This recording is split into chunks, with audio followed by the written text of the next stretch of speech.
Assalamualaikum dan salam sejahtera. Kami daripada kumpulan 22 akan membentangkan mengenai jenis-jenis pembelajaran.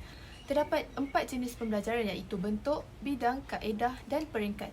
Ahli kumpulan kami terdiri daripada saya, Asila binti Muhammad Yunus, seterusnya Ahmad Zulhilmi bin Ahmad Mual dan Induk Nur Farahani Maisara binti Zainul Abidin. Pembelajaran dari segi bentuk dibahagikan kepada 3 iaitu formal, bukan formal dan tidak formal. Pembelajaran formal berlaku di institusi seperti sekolah dan dikendalikan oleh guru bertauliah serta mengikut kurikulum yang telah ditetapkan oleh Kementerian Pendidikan Malaysia. Pembelajaran formal adalah mengikut sukatan pembelajaran dan penilaian berstruktur melalui peperiksaan. Pembelajaran bukan formal pula adalah tambahan kepada pembelajaran formal seperti kelas tambahan dan bengkel yang dijalankan di luar bilik darjah. Pembelajaran tidak formal pula berlaku secara tidak sedar melalui pengalaman harian seperti perbualan ataupun aktiviti sosial. Seterusnya, dari segi bidang, terdapat 3 kategori iaitu kognitif, psikomotor dan afektif. Kognitif melibatkan ilmu yang dipelajari di institusi dan menggunakan mental manusia untuk memperoleh ilmu. Terdapat 6 peringkat iaitu mengingat, memahami, mengaplikasi, menganalisis, menilai dan mencipta. Jenis-jenis pembelajaran dari segi bidang yang kedua ialah psikomotor. Psikomotor ini merujuk kepada kemahiran, kebolehan melaksanakan sesuatu pergerakan. Yang kedua iaitu banyak melibatkan penguasaan kemahiran melalui latihan. Seperti piramid di sebelah menunjukkan keaslian, penyesuaian, tindak balas yang kompleks, mekanisme, respon terbimbing, penentuan dan peniruan.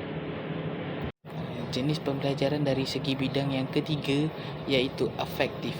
Afektif ni dia mengutamakan penyerapan sikap positif dan nilai murni, banyak melibatkan penggunaan aspek rohani, emosi dan sosial. Dan yang ketiga iaitu potensi.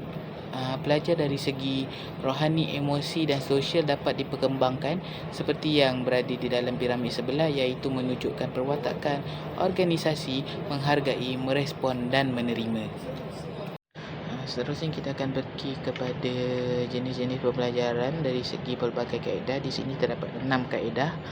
Yang pertama iaitu meniru dan bermain. Meniru dan bermain ini murid akan belajar melalui teruan dan permainan untuk membina kemahiran mental, fizikal, emosi dan sosial. Seterusnya pragmatis. Pragmatis ini akan menggunakan diri dan alam sekitar untuk mencapai matlamat. Yang ketiga iaitu akademik. Akademik ini akan menggunakan kaedah induktif dan didaktif. Dan keempat iaitu pengalaman. Pengalaman ini akan menggunakan persepsi untuk membentuk konsep yang baru. Penerangan bagi konsep induktif. Induktif ini merupakan dari segi perhatian khusus kepada kesimpulan yang umum, manakala didaktif ini iaitu permis yang umum kepada kesimpulan yang khusus. Yang kelima iaitu perhubungan. Perhubungan ini akan menghubungkan pengalaman yang lama dengan masalah yang baru untuk menyelesaikan masalah.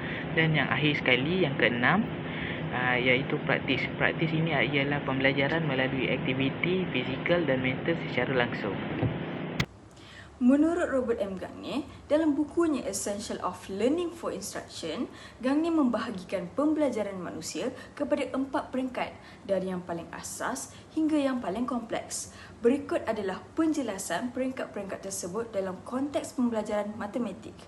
Yang pertama ialah fakta yang bermaksud pembelajaran yang berfokus pada rangsangan dan gerak balas ataupun lebih dikenali sebagai stimulus response. Yang kedua ialah kemahiran bermaksud pembelajaran yang terjadi melalui rantai peristiwa atau proses. Yang ketiga ialah konsep pembelajaran yang berpusat pada pemahaman dan penerapan konsep-konsep. Dan yang terakhir ialah prinsip pembelajaran pada tahap penyelesaian masalah yang lebih kompleks. Di sini kita boleh rumuskan bahawa jenis-jenis pembelajaran diklasifikasikan mengikut bentuk, bidang, kaedah dan peringkat. Ianya saling melengkapi dan berkait rapat di antara satu sama lain. Pembelajaran formal merangkumi aspek perkembangan kognitif, psikomotor dan afektif.